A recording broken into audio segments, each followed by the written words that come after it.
Hello दोस्तों, ये कहानी शुरू होने से पहले अगर आपने हमारे चैनल को सब्सक्राइब नहीं किया है तो जल्दी से सब्सक्राइब करके बेल आइकॉन दबा दीजिए, क्योंकि हम आते हैं हर बार एक नए किस्से के साथ।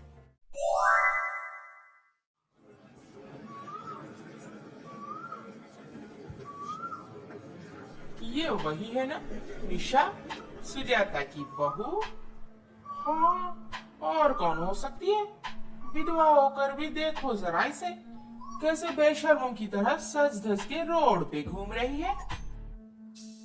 हाय, बेशर्म तो इसकी सास है, कुछ भी नहीं मिली। फिर भी देखो इन्हें, घर पे बस रखिए। सास बहू दोनों पता नहीं क्या काम करते हैं जो इतने पैसे कमा रहे हैं आजकल। वही तो, कुछ ना कुछ इधर उधर का काम जरूर करते होंगे, नहीं तो खुद को मेंटेन रखने के लिए इतने सारे पैसे कहाँ से लाते भला? पैसों की चिंता तुम मत करो बहू, हमारा बिजनेस बढ़ाओ और तरक्की करो, मैं पैसों का बंदोबस्त कर दूंगी। नहीं माँ जी, अब मुझ में और हिम्मत नहीं रही कि लोगों की जली कटी सुन के बिजनेस को और आगे बढ़ाऊं। लोगों की जली कटी? तुम क्यों वो सब पे ध्यान देती हो बहू? लोगों का काम ही तो है कहना, तो क्या हम उनके बातों को अहमियत देकर बाहर जाना छोड़ दे? हमारा बिजनेस कंटिन्यू करना, उसे आगे बढ़ाना, ये सब बंद कर दे? मैं क्या करूं माँ जी, मुझसे और नहीं होता। इसीलिए तो मैं तुम्हें कब से समझा रही हूँ कि तुम्हारा वो दोस्त नवीन से शादी क्यों नहीं कर लेती। लड़का अच्छा है, होनहार है, तुम्हारी मदद करता है, शायद तुम्हें बहुत पसंद भी करता है वो। माँ जी, आप मुझे किसी और से शादी करने मत बोलिए, मैं ऐसे ही ठीक हूँ। ठीक है, जैसी तुम्हारी मर्जी। निशा को शादी करके इस घर में आए बस 2 ही दिन हुए थे कि उसके पति समर्थ का एक्सीडेंट हो गया, और वो भी समर्थ का कार ब्रिज के ऊपर से नीचे खाई में गिर गया था, इसलिए उसका डेड बॉडी मिलना भी नामुमकिन था। इस घटना के बाद निशा को सब अपशगुन बोलने लगे, जली कटी सुना के कोसने लगे, पर उसकी सास उसे अभी तक एक शब्द भी नहीं बोली और अपनी बहू को पूरे सम्मान के साथ वहीं पर उसी के ही घर पे रहने दी। निशा को भी मायका वापस चले जाना अच्छा नहीं लगा, इसलिए वो वहीं अपने ससुराल में रह के पति के टेक्सटाइल बिजनेस को संभालने लगी। अरे बेटा नवीन, आओ आओ, अंदर आओ। आंटी निशा? निशा अभी कुछ ही देर पहले फैक्ट्री से आई, अपने कमरे में आराम कर रही होगी। तुम जाओ, जाकर मिल लो उससे। नवीन, मैंने तुम्हें बहुत बार मना किया है कि मेरे ससुराल में मत आया करो। तुम क्यों हर 2-3 दिन में एक बार यहाँ पे पहुंच जाते हो? वैसे भी लोग मेरे बारे में क्या कुछ नहीं बोलते। अब तुम्हें यहाँ पे अक्सर आते जाते देख लिए तो पता नहीं क्या क्या सर्टिफिकेट देना शुरू कर देंगे मुझे। निशा, तुम अच्छी तरह से जानती हो कि मैं तुम्हें कितना चाहता हूँ। अभी नहीं, तुम्हारे शादी से पहले भी, हमारे कॉलेज के दिन से ही। अगर तुम समर्थ से शादी ना करके मुझसे कर लेती तो शायद तुम्हें ये दिन देखना नहीं पड़ता। बकवास बंद करो और किस काम से आए हो वो पहले बताओ मुझे। निशा, पहले मेरे पास अच्छी नौकरी नहीं थी, इसीलिए तुम्हारे पापा मेरे साथ तुम्हारी शादी कराने मना कर दिए थे। पर अब मुझे रेलवे में नौकरी मिल गई है, वो भी अच्छे पोजीशन में। अब तो तुम मान जाओ।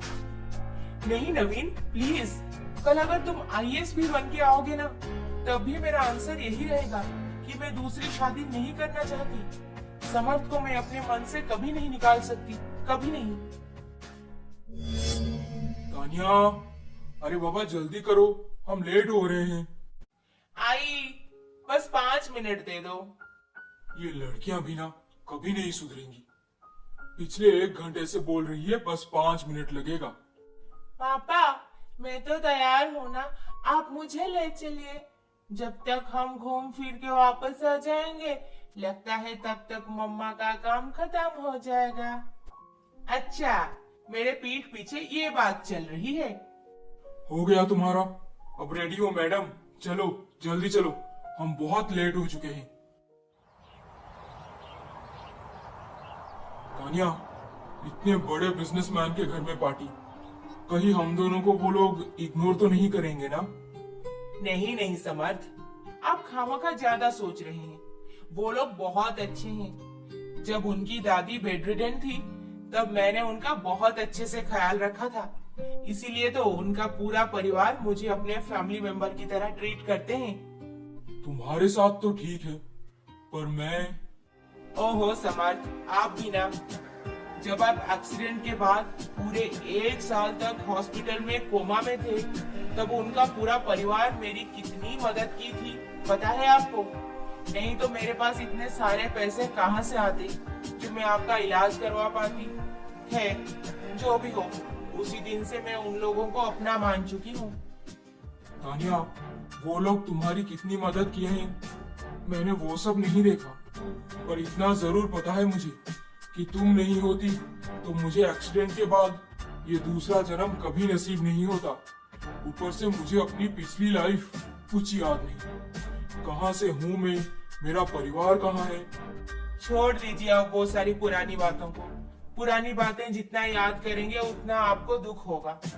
मैं तो बस इतना जानती हूँ कि आपका वो एक्सीडेंट हमें हमेशा के लिए मिला दिया, और मैं अभी अपने पति और बेटे के साथ बहुत खुश हूँ।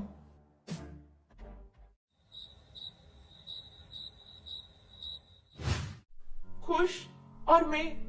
नहीं माँ जी, मेरे लाइफ में खुशी नाम का शब्द हमेशा के लिए मिट चुका है। मानती हूँ कि मैं समर्थ के साथ बस 2 दिन बिताई हूँ, पर वही 2 दिन मेरे लिए सब कुछ है। इतना प्यार, इतना विश्वास। वही 2 दिन में वो मुझे एक रानी की तरह ट्रीट किए थे। मैं वो सारी यादों को कभी नहीं मिटा सकती। मैं तो अपने बेटे को खो के पूरी दुनिया खो दी हूँ। मुझे पता है लाइफ में अकेले रहना कितना मुश्किल है, पर तुम बहू इस उम्र में ये सब झेल रही हो, ये मुझे बिल्कुल गवारा नहीं। माँ जी, मैं आपको इस हालत में अकेले छोड़ के कहीं नहीं जा रही, इसीलिए आप मुझे दूसरी शादी करने फोर्स मत कीजिए। निशा, तुम्हें समझाना नामुमकिन है। अच्छा, तुम्हें तो पता ही होगा कि पांडे जी के घर पे पार्टी है और उनके कंपनी के साथ हमारा सालों से बिजनेस चल रहा है। मुझे वो पार्टी वार्टी अटेंड करना अच्छा नहीं लगता। तुम ही जाकर हो आओ उनके घर। वैसे मुझे भी भीड़ भाड़ में जाने का बिल्कुल मन नहीं, फिर भी बिजनेस तो करना ही है उनके साथ, जाना पड़ेगा किसी ना किसी को, इसलिए मैं ही चली जाऊंगी माँ जी। निशा के पति समर्थ का एक्सीडेंट के बाद याददाश्त जा चुकी है और वो तानिया नाम की एक नर्स के साथ दूसरी शादी करके हंसी खुशी से जिंदगी बिता रहा है। पर पांडे जी की इस पार्टी में निशा जाने वाली है अपने बिजनेस पार्टनरशिप को मजबूत रखने, और या निशा समर्थ को किसी पराये औरत के साथ इतना खुश देख के अब नवीन से शादी करने तैयार हो जाएगी। जानने के लिए विधवा बहू का अगला एपिसोड देखना